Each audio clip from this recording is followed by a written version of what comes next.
This is William Tincup and Ryan Leary. We have Mark Stelzner on today with the You Should Know podcast. And we're going to be talking about a lot of different things because Mark and I haven't seen each other and talked in a while. So, really, we're just going to use this podcast as a way to catch up. Just kidding. Mark, would you do us a favor and introduce yourself for us? Absolutely. Hey, guys. I'm Mark Stelzner, founder and co-leader of IA. Founded IA 18 years ago. So we're fully grown adults now, apparently. And 3 decades of people transformation experience, whatever that means, guys. Maybe we can talk about that. But good to be with you. Support large-scale, big HR transformation projects on behalf of the Global 1000. But looking forward to catching up, my friends. That's awesome. So, one thing we have to cover is your, do we say chairperson or chairman? Can we? Maybe chairperson, conference chair. Maybe we can just conference chair. Let's just do conference chair. Be inclusive. Yeah. Yep. You know, I want to do that because I care. So, conference chair of EPIC, which used to be called was it Health and Benefits Leadership Conference? It was. So the backstory on this is I co-keynoted with Cisco, tech Cisco, not food Cisco, although now I'm hungry now that I mentioned both. Or the rapper Cisco. Yeah. So it could have been. No judgment. No judgment. And You got the hair. He's got the same hair. It does. Yeah. Brian, I'm on my way. This is like a before, middle, and after here. We had we were talking to Donald Knight. He says he said his was a choice. Mine was not a choice. Okay. That's what I said to them. That's how we started the show. I said, well, it looks like Donald's was a choice. Yours was clearly not a choice. I'm like Steve Martin and John McEnroe had a love child and nobody wants Pretty much. But that's okay. Both guys are awesome. There you go. Exactly. Good gene pool. I was chased through the airport in Paris during COVID with a guy that was convinced I was John McEnroe. Were you carrying a racket? No, you should carry a racket. I was like, "Are you kidding me?" And see, I'd play that up. I'd have the little armbands, the wristbands, red, white, and blue wristbands, a headband on it, and I'd carry a racket around. And I only wear short shorts, as you can imagine. So I probably couldn't pull that off, but yeah. But anyhow, guys, so EPIC was born out of a recognition that the topic of elevating people is bigger than just health and benefits. And so in partnership with the great team at HR Executive, now their parent company, ETC and ARC, I had the great pleasure of helping to create something new with these folks. And they were kind enough to bring me in and say, what should we be talking about? And you guys know this. Every subdomain in HR around the world has its own event, has its own focus. There is, everything you can imagine in terms of tech-led conversations, but there wasn't a lot on people centricity. So we decided that, it's funny, you always come up with the website and then you figure out the name. So they've found the URL, EPIC HR, but it landed on Elevate People, Ignite Change. And it's the inaugural conference. It's going to be a lot of fun. There's voices that are both new and next, because, certainly we want to bring thought leaders in this topic together to talk about what people centricity can mean, every subtopic therein. But to the extent that I wanted to be involved in something, it was predicated on bringing some new voices to the stage, bringing some new personalities, hearing something fresh and new. I mean, guys, we have all been around this industry long enough to probably do other people's keynotes and presentations. 100%. That's the sad part about it. 100%. Just give me your notes. Okay, good. All right, let me tell you what's going on here. Yeah. I'm the least important person that's involved. I'm just the MC and the person doing the introduction. But we've got dozens of really cool speakers talking about every topic you can imagine. Our good, I'll give you one. Our good friend Seiden, who has dealt with tremendous loss and grief. He's bringing that to the stage. He's talking about comfort communications, like things we don't talk about that real people experience every day, that we as people leaders, need to contemplate, and that our employees and their families are dealing with. That's what this is all about. So I'm super pumped and looking forward to getting this going in late April. What type of title or company or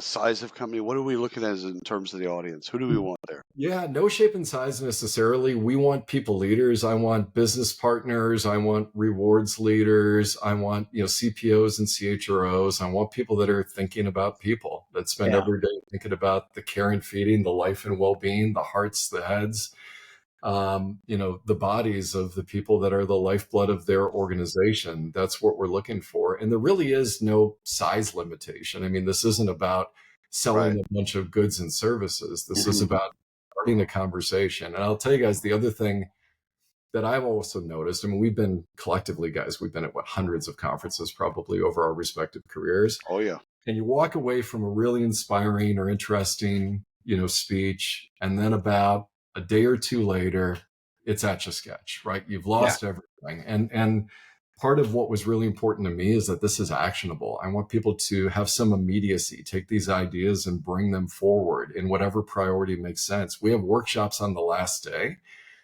that are intentionally about how do we take what you've learned and how do you bring it to life in your organization? How do you take concepts and bring it into something that's measurable? Not because we of course all need an ROI on the travel and the expense and the opportunity costs, but because frankly, I'm sick of being involved in conferences that are all talk and no action. So, to the extent that I can help shape this, that's our ambition. And, we're really looking forward to it. I love it. I love it. Excited to see it. And let's keep going down that path though. You talk about people transformation. What's keeping you up at night right now we'll just say people transformation. What are you thinking about? It's exhaustion, honestly. And this isn't, this is mental fatigue. This is financial fatigue. This is physical fatigue. We are tired. I mean, this pace, we cannot keep up this pace. And I go from all the way to the top of the organization, the pace of innovation and ideation and new market entry and new capabilities and new products and new this and that. The C-suite leaders that I spend a lot of time with, behind closed doors, when they hold up a reflective surface and really take a moment to pause, get out of the whack-a-mole hole and look at themselves clearly and concisely, they are beat. It is hard. We're seeing unprecedented turnover at that level. And then you start to cascade that down to the millions and millions of people that are undergirding, the chaos in the swirl. It's impossible for anybody to keep up and to keep up well. So a lot of this, Ryan, that we're finding is how do you bring yourself to work, which has always been the ambition, but how do you protect yourself in doing so?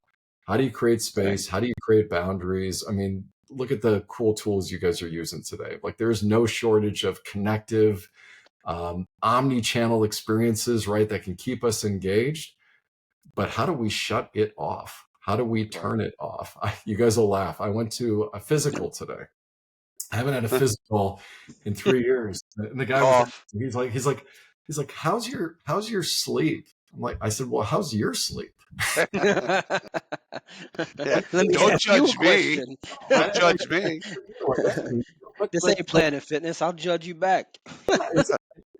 And he's like, it's hard. Because why? Because he works for a really innovative organization that's using messaging and email and video and chat, got all these digital tools.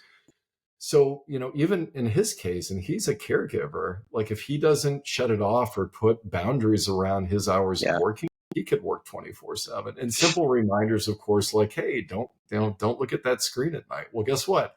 What's hard when you're working hard is you want to escape. And that last moment, like that first moment of quiet, sometimes is putting in those earbuds or those headphones on that little screen in the dark, flashing in your face, which is keeping you awake. I want to watch a show or listen to a wonderful podcast like this and do something other than live in my world of work. So, the trouble and the battle is real, my friends, and it's pervasive.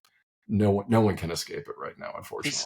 Is there any parallel to what you do at IA and seeing people transformation? And again, you've been doing it for a while, and seeing what's wrong in people transformation, and then helping with this conference in terms of making it people-centric.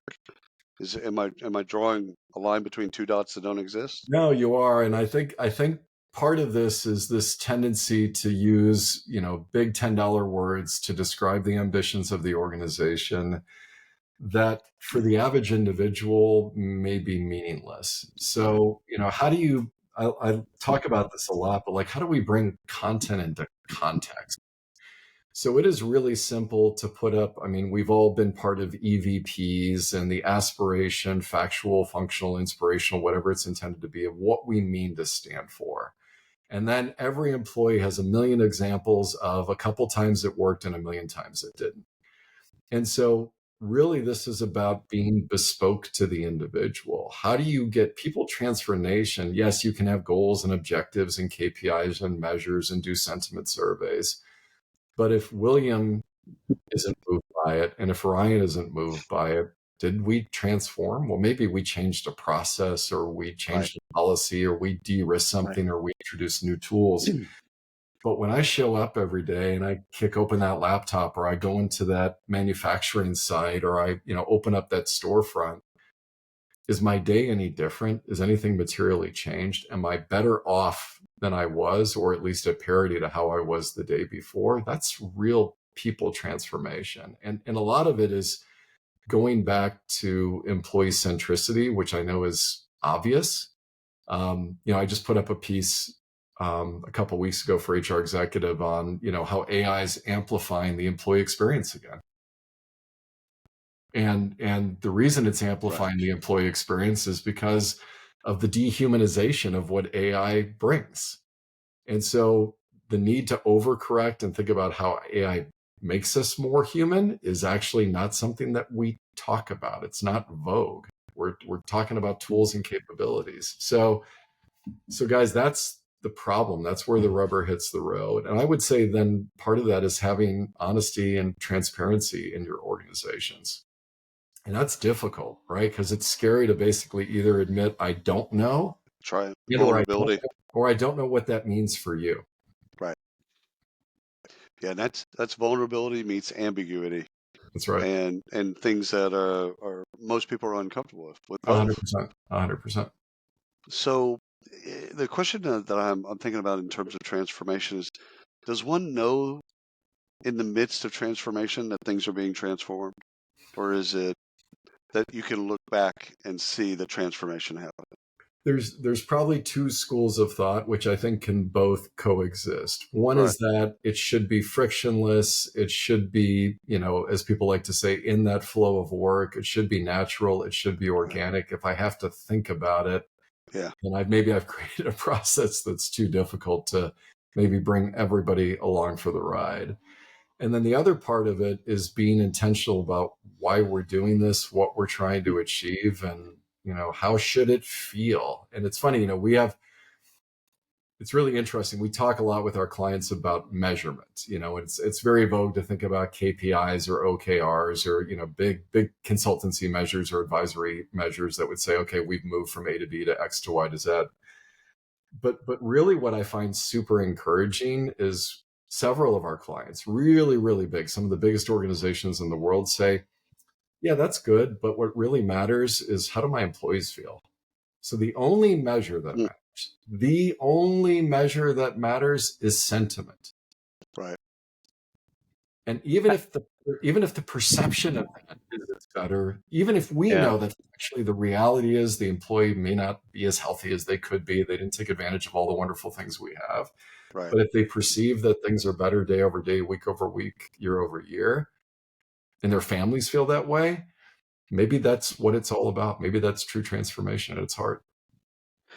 How are these companies measuring sentiment? I know obviously tools and tech and all that, but how are they really measuring it? What are they looking for, and how does that differ? I know you're working with large organizations, but as you come down, say 500-person organization, where does that change, or does it change? Yeah, I think it's both the said and the unsaid. I think people express sentiment in a wide variety of ways, and I think frankly one of the challenges is that we do micro surveys and pulse surveys, and that there's the notion that one medium and mechanism is going to tell us where we are. Right. We did work for a client many years ago. You all have been in restrooms where you've got the little smiley face monitor, right? Yeah.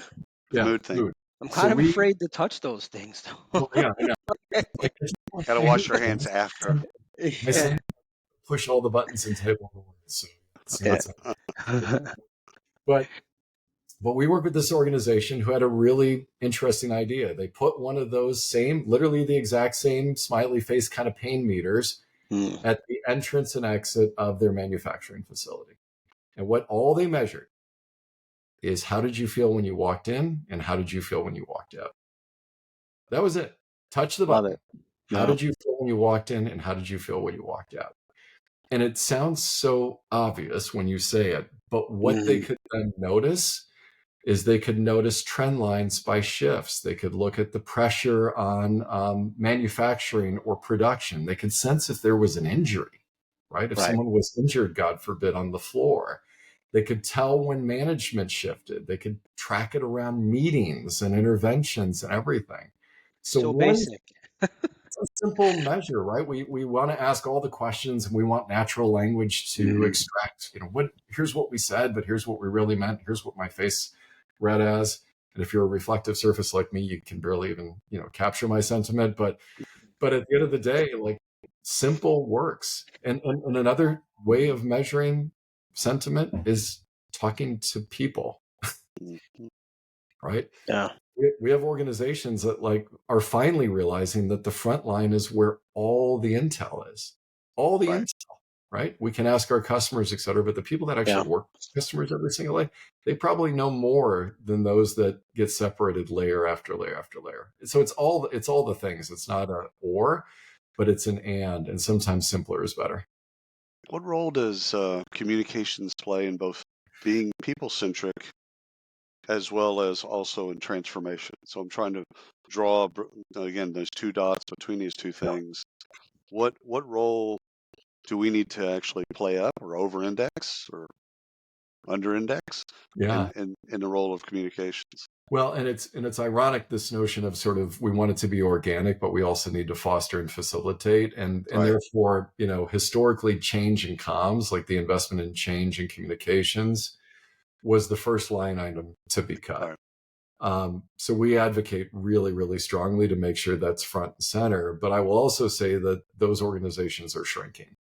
And the Right. perception is that a lot of those assets now can be digitized, can be dynamically created, and we truly need humans to be involved in that work. But putting that aside for a moment, communications are critical, but communication in the form and format, and I would say in the language, and I mean literally the Mm-hmm. language, Yeah. but also the contextual language that our employees speak.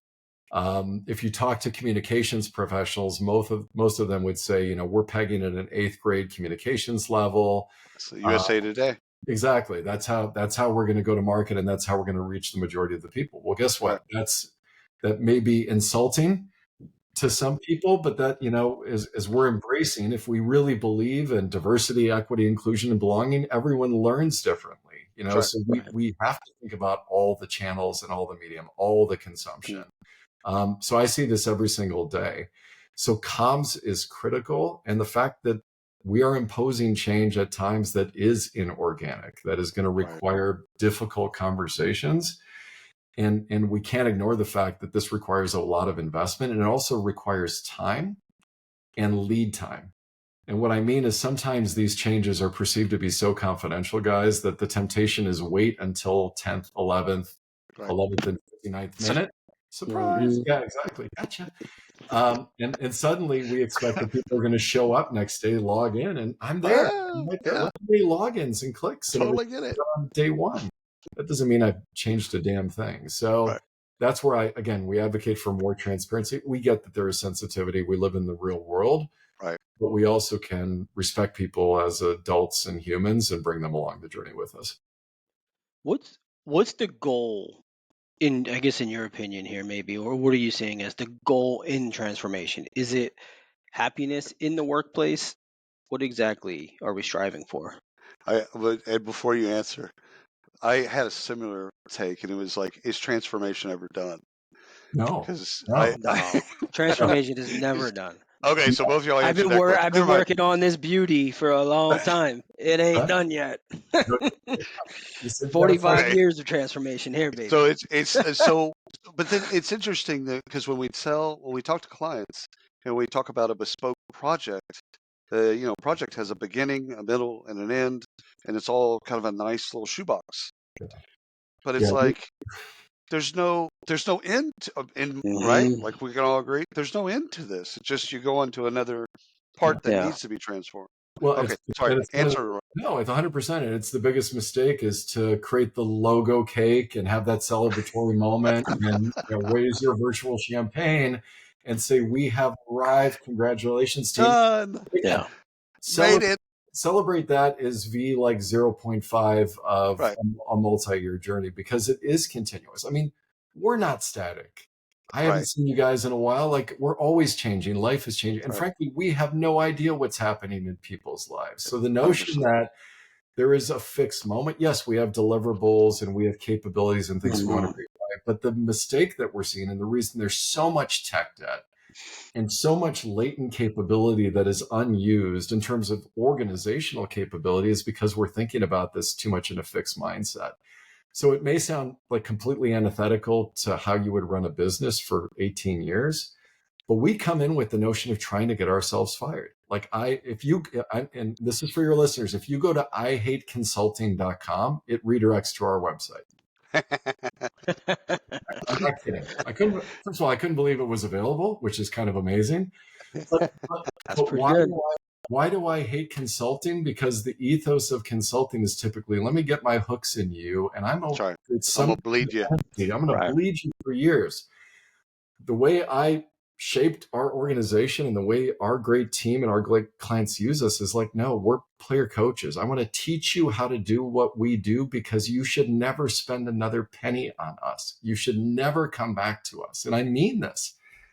I want to teach you how to do continuous improvement because you have to.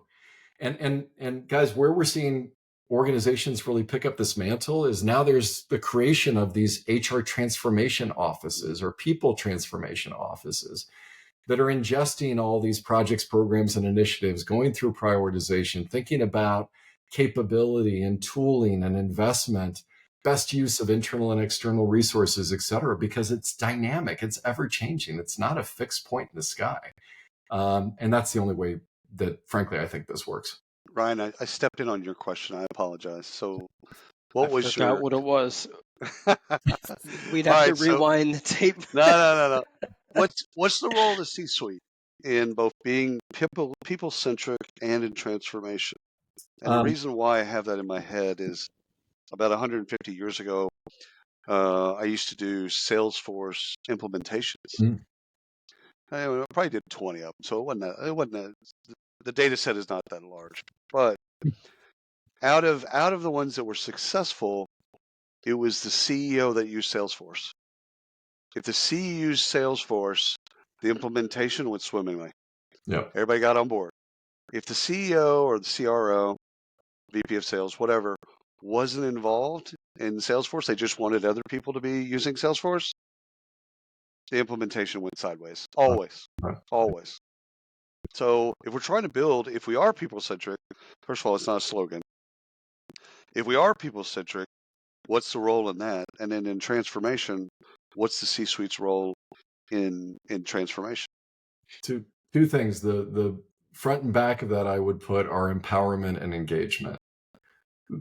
The number of decisions, the tens of thousands of decisions that are really involved in a sustainable transformation, and Ryan and William, to your questions, like continuous transformation, Right. means you have to trust that there are people that are smart and that are capable, that are making decisions in the best interests of the people and the organizational goals, and they are empowered and you've got their back.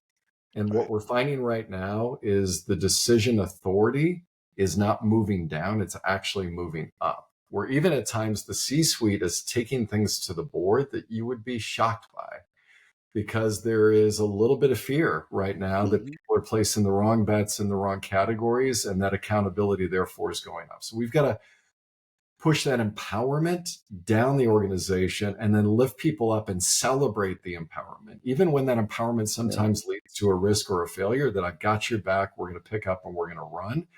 And that goes to engagement. The best thing that a C-suite member can then do, and William, your call, it's exactly right, is engagement, like demonstrable engagement. And sometimes that means just a series of videos, to remind people that I'm still here, I'm present, this is important, this is critical imperative. Sometimes engagement is literally the ground game, like I am there for these moments, I am recognizing these moments. Sometimes engagement takes the form of I am talking to real people all over the organization about what this meant for them, what this unlocked in them, what this brought to life for them and their families. Engagement can take, so both of these could take any form or format you can imagine. But if you miss one, or God forbid you miss both, you are guaranteed to fail. What's causing the fear? The cyclicality now is smaller. And I'd say the risk profile is higher in the sense that the perceived risk of missing whatever, boat or imperative you're supposed to be on is, and the speed at which things are, the velocity is sort of unprecedented. So people are getting whipsawed left and right. And therefore, if I'm making a bet with imperfect information, which is frankly your responsibility as a C-suite member, or you're an SVP or you're a VP or you're a senior director and you move down, the question is, what don't I know? Or what didn't I know? And therefore, is everyone informed? Have I shared that risk across my peer group and others where we all signed off and we all move forward? And then when it comes to micro decisions and macro decisions, how much consensus were we able to drive? And I'm seeing a lot of movement toward consensus culture as well, which on one side brings more inclusivity, which I'm glad to see, but on the other side is a paralytic to action. And therefore impeding progress. So I think, Ryan, I think it's all about risk. I think people are really fearful of what the impact, good, bad, or indifferent, might be of making the wrong call. Yeah. Well, some of this is, it's 1995 and the internet's right around the corner. We know it's right around the corner. Some of us are already playing around on the internet, but we don't know what bets to make and what's going to actually play out, what's not going to play out, etc. AI, in some ways, Gen AI is doing that to us. It's created some analysis paralysis where it's like we don't know which decisions to make, which bets to make. But the question I wanted to ask you is around people, process, and technology. And the transformation projects that you've done in the past, that you've been involved in, what I've seen is sometimes people make the bet that if we bring in this technology, it'll solve our problems. Right. And sometimes people are process oriented and they think, well, we just need to re-engineer the process and that'll solve our problems. I haven't seen where if we just get the right team together, that'll fix everything. Although my inclination is that's probably more accurate. But I have seen the technology, it happens in our world, and I know you know this, it happens in our world. If we pick the right technology, it's going to change everything. And every time someone says that to me, I'm like, yeah, technology is not going to change anything. If you're rotten at process, or if you're rotten as a team and your collaboration, etc., you're just putting new tech on something that's already broken. So that's not going to help anything. But you're the expert. So as you look at the transformation projects that have been super successful, what do you attribute that to? Process-led and people-centric with tech enablement. Tech's the accelerant, right? I think of things as like accelerants and distractions. So I'll give you an example. We worked with a very large brand name retailer, part of the largest luxury holding company in the world. And they had a transformation project that we were part of. And we were at headquarters and we did lots of process mapping, like forensic HR ground game work that was corporate's perspective of how things work. Very smart people, domain experts, like COEs, right? This is how they thought it worked. Yeah, exactly. My God, that's great. This is how a lot of processes start, right? Like you get your SMEs and you bring them in a room and you try to document, maybe current state to the best of your knowledge. But then we didn't stop there. We went into the field and we went to their stores We said, okay, so pick a process like onboarding. We went to a store and we said, okay, what happens when someone is onboarded? They said, well, we take this piece of paper. I'm like, paper. Paper. You lost me at paper. Bear with me. We take this piece of paper and come behind our store, first of all, and there's file cabinets, and we file it. I said, okay, then what do we do? Well, we copy it, and then what do you do? Well, we overnight it, like UPS or FedEx. I'm like, then what do you do? Well, then Iron Mountain comes, and Iron Mountain also scans it and digitizes. And then what do you do? Well, then we put it in our system of record as well. Then we went back to headquarters and said, well, what happens? And they're like, yeah, we do get all of the, and 450 stores, and the stores don't wait till Friday to collect all the paper. Why are all these FedExes happening? Exactly. And then we said, well, what happens when you get to these finally? Well, we unpack them. And I said, well, where do they go? And then they took us up to the 32nd floor of a downtown San Francisco building. And it was covered with cages. And guess where we're in the cages? Boxes and boxes and boxes of paper with no policy around retention, document retention, et cetera. So you would think a traditional transformation would go to corporate. You would document the process. You'd look at the current spend on the tech. You'd compare it to the new spend from the RFP. You'd go one for one. You'd say, are there any people impacts? And that would be your whole story. Well, guess what we found? We found about $3.5 million in shipping from this one process. Jesus, just for paper. And we found $32 million in them leasing the 32nd floor. I was going to ask you that. What did the 32nd floor cost? Right. In San Francisco? Yeah, in downtown San Francisco. $32 million. $32 million. So when you go to now imagine, and people ask us like, how do you get every single business case you've ever written approved? This is how, guys. It's a ground game. So I bring it up only to say, we have experts. Experts are great. We have a process. A process is helpful. We have the reality of how the process works. Okay, now we're getting people-centered. And then we find all these other points of friction and costs that you would never contemplate are connected to this process, which creates a whole different optic about why this transformation matters, which leads to more transformation and more thought processes, et cetera, over the process that everybody and nobody owns called onboarding. So, and there's a million of these examples, guys, but we believe you got to have a point of view. Right. And in lieu of a point of view, your tech and tool providers are happy to take their delivered functionality, and their SIs 100%. Are happy to come in, and you'll pay that license on the first day of configuration. And that SI will charge you time and materials forever, but will you ever reach your intended destination? And do they know how to unlock all of those? No. And do they care? I mean, I don't want to throw any shade at anybody, but that's not really their business. No, and that's why like it takes all these parties to work together, but it is the organization's accountability and responsibility to have a point of view. And that point of view, Ryan, to your continuously is going to change and it's going to evolve over time. So we got to build some fluidity in this as well. But that's the best combination that we're seeing. Yeah. So I've got two questions, probably not related at all. So answer if we have time. So I'm really curious to hear examples or stories of where transformation just was through the roof, something you're really proud of that you worked on. And then the other part to that is, how does a company know, outside of just a gut feeling from the CEO or the CEO, how do they know they need a transformation? Well, they don't have a choice. I'll answer. If you don't think you need a transformation, you've already failed. Yeah, then you're digging your own grave eventually. So you're going to answer both questions. Fantastic. We're good.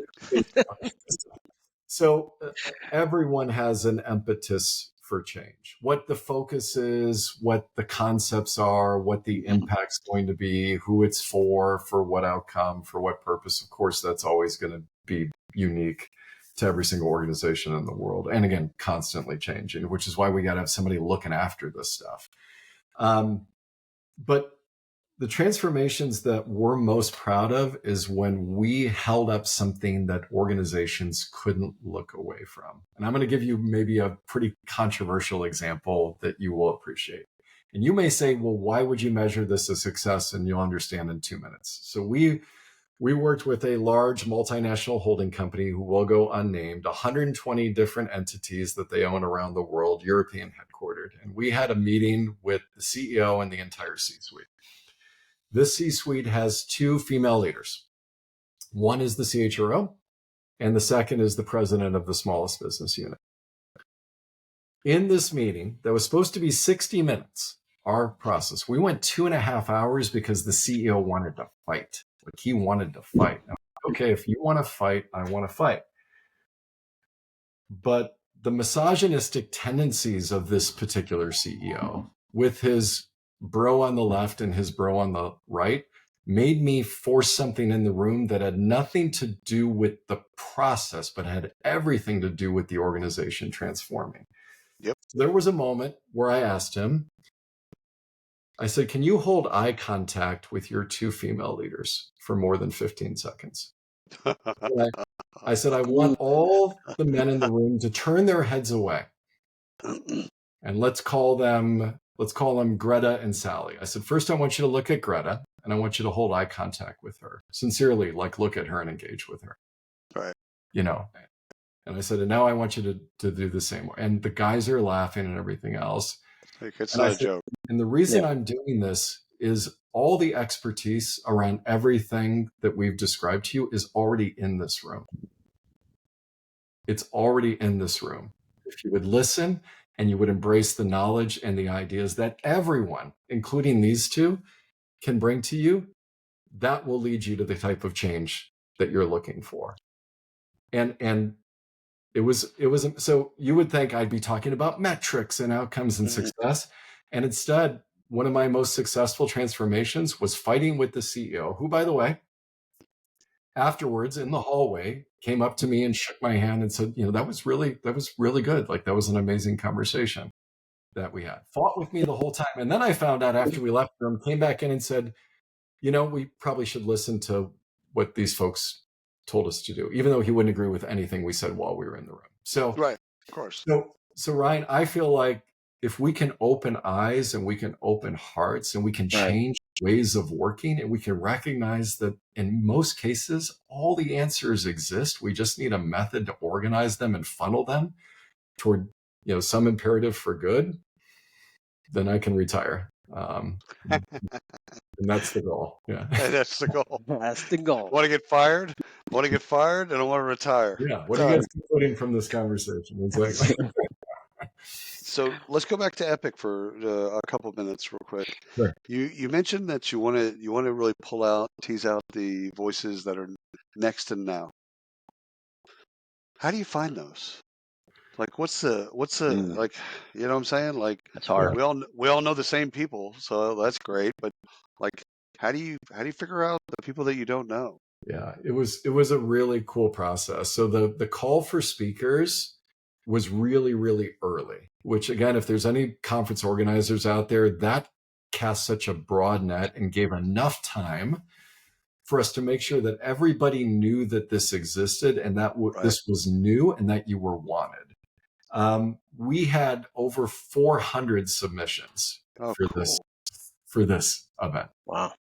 400 submissions. And so I read every single one. I went through all of them. I gave feedback. When the unfortunate notices go out, which we've all been on the receiving end of, the offer that I had them put in is, if you want more detail, reach out to Mark and he will give you feedback. Right. And many did, and I did give them that feedback. But what it gave us a chance to do is to curate, because we bought ourselves enough time to curate a combination of individuals. And it's I'm so proud of like the diversity of voices and perspectives and individuals that are participating. It's probably one of the most diverse events that I've ever seen.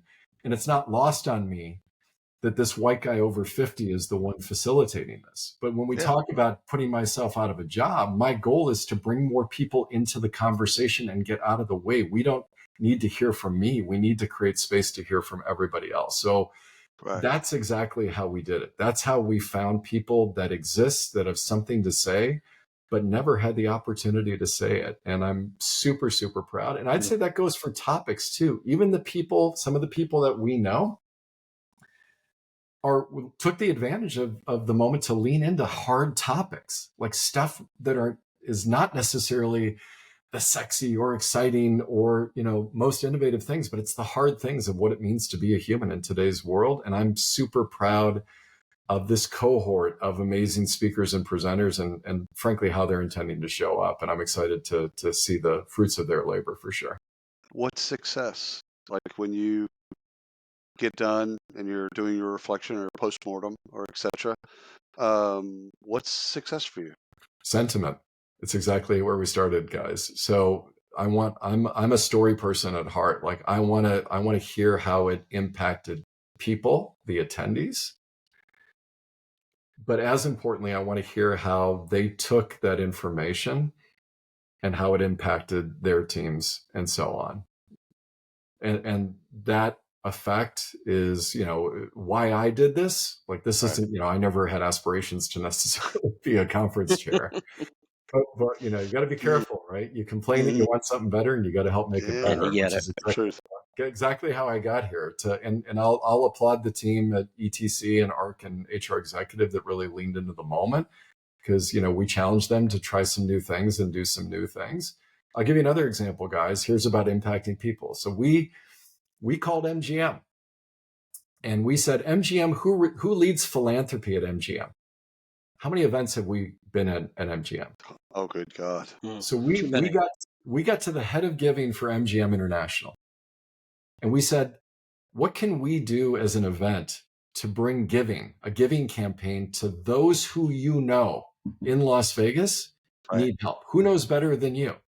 Right. And so it hasn't been announced yet, but I'll share this here. We're doing a giving campaign. We're creating hygiene kits, et cetera, that my firm is actually supporting, because I think this is important. We're all together to do good. This isn't about a sponsorship and someone throwing their brand on something. I don't want any recognition for it. But what's important to me is we're at the MGM. They know who in the community of Greater Las Vegas needs help. Why don't we take the hundreds and hundreds of hearts and souls that are going to be there, and let's put it into something good? So that's important as well. That's another way of measuring impact. That's what I care about. I want stories. I want to hear that this actually led to something. Not that it was a great keynote, but that it was a keynote that moved someone to action. The action part, because you're doing workshops on the last day, getting people to action, getting the people to kind of create a plan for how to take this stuff that they've learned or been inspired by, etc., and put it into place. There's a long tail to that. It's almost like you could book in this with the next year's conference and start off with, okay, what did we learn from last year? What do we put into action? Okay, where did it get this? Where did we derail? What worked, etc. So I could see if we do this, if you just do it 2 weeks after, everyone's still high off the conference, right? Everyone's if we do it right, if they're educated, they're inspired, they're entertained, everyone's still feeling that feeling. But a year later, have those actions been kind of pulled through? I think you can do kind of a longitudinal study, if you will, of those actions actually being implemented. I think that's a brilliant idea, and I think every event has the notion of keeping the conversation going, right? Like that's always an ambition. Right. I don't think that, frankly, there's a lot of good examples in the event industry of people doing that at scale and doing it well. So, I hope that other event organizers who may listen to this beg, borrow, and steal from, whatever they can learn, because you're 1,000% right, William. That peak is high. Like we all feel really good generally coming out of that. The sense of community and connection, with our tribe here is fantastic, but the valley is really low. And honestly, sometimes it's the cognitive dissonance of the inspiration you heard and then going back into your job knowing you can't change a damn thing actually makes it worse that you ever went in the first place. I'd rather not know. Yeah. I'd rather not know. Really, I'd rather not know, because now I've seen, or heard what good or great could look like.